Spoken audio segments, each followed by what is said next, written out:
What's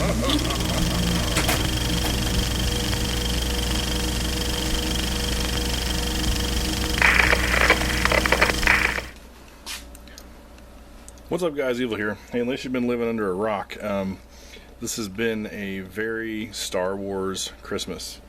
With the new movie coming out earlier in the month, merchandising has been huge, and things like that. As you can imagine, in my family, it's no secret that I'm an RC guy. So as a gift, I got the AirHogs radio-controlled Millennium Falcon quadcopter. So when I saw a video of this thing on the internet, I was like, yeah, it's pretty cool. But the thing is upwards of $100, and there was just no way I was spending that much money just to have a flying Millennium Falcon. Well, lo and behold, one shows up for Christmas, which is cool, since I didn't have to buy it. And it is fun to play with.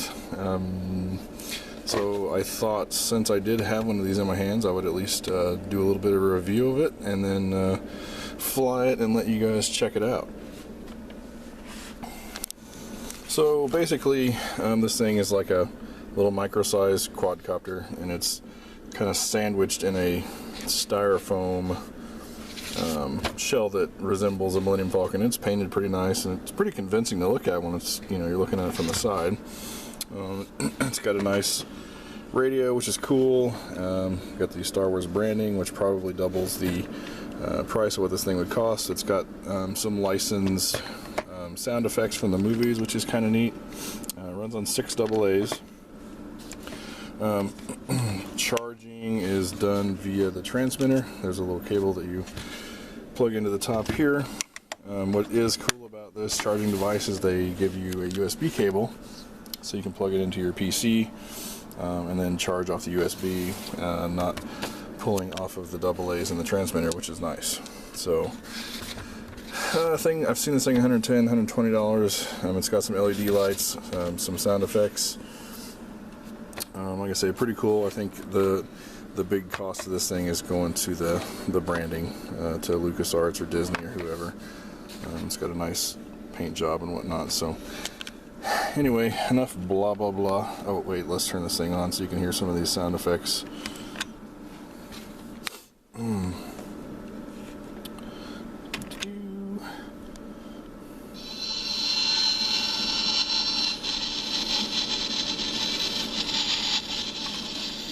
So anyway, it's not very loud. I saw some other videos of it, and it seemed like it was, almost had a hot start there.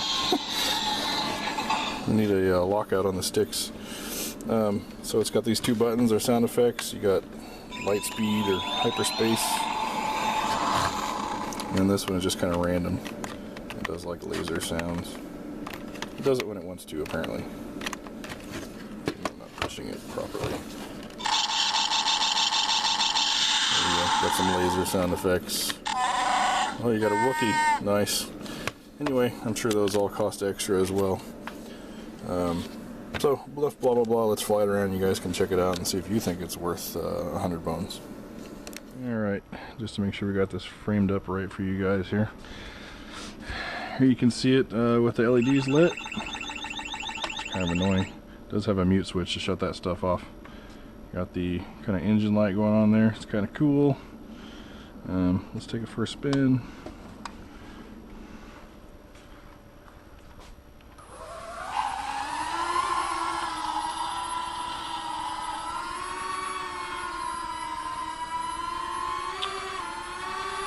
The gyro's kind of hunting.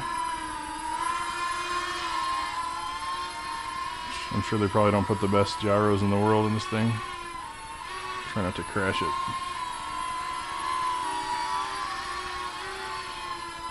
So unfortunately, no pre-programmed flipping or aerobatics.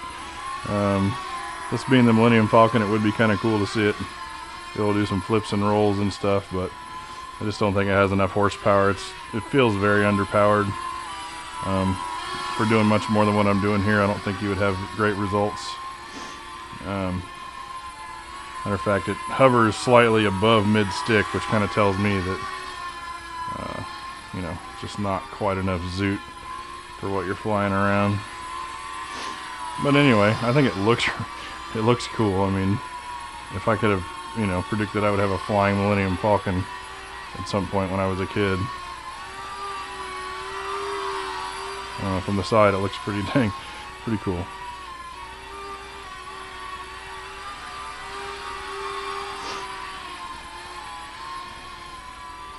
Oh, yaw rate's very slow.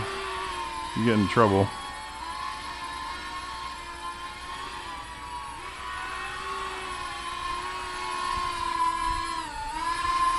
See how we get. Oh.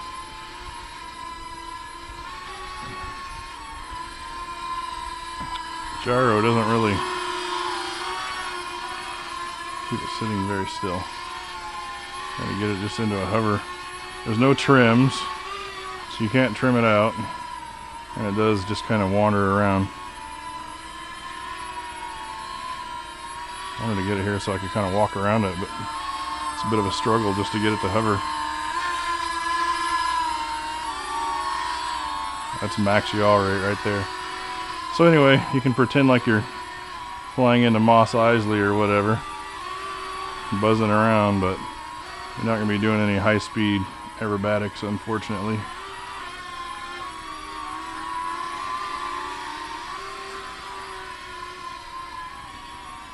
But, you know, if you're a Star Wars fan, this may be a must-have. I know I was pretty intrigued when I saw it on the internet flying for the first time.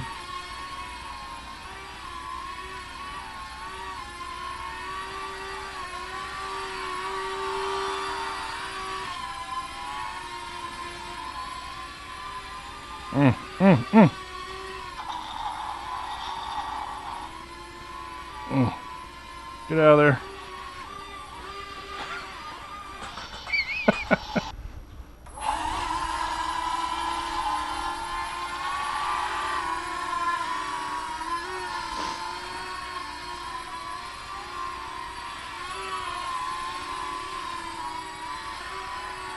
So yeah, once I got it into that low pressure area in that corner, it didn't have enough horsepower to pull itself out. So probably not something that's going to fly great outside.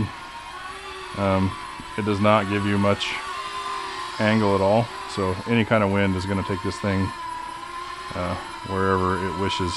But for indoors, fooling around like this, it's not bad. It's just a pretty steep price tag. They could have done some, you know, I think they could have done a little better with the electronics. I don't know where AirHogs sources their stuff, but even your $30 Hubsan X4 flies way better than this thing. An upscaled version of one of those inside a Millennium Falcon fuselage would have been really cool.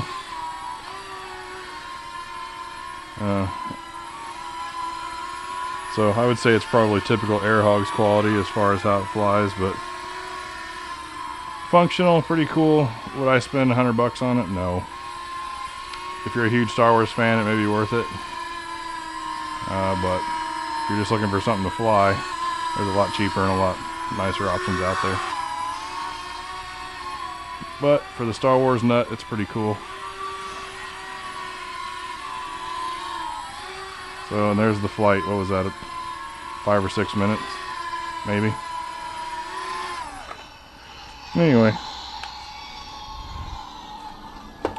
that's my 2 cents. I don't really think it's a buy, unless you're a huge Star Wars fan, but pretty neat. Anyway, thanks for watching, guys. Catch you on the next one.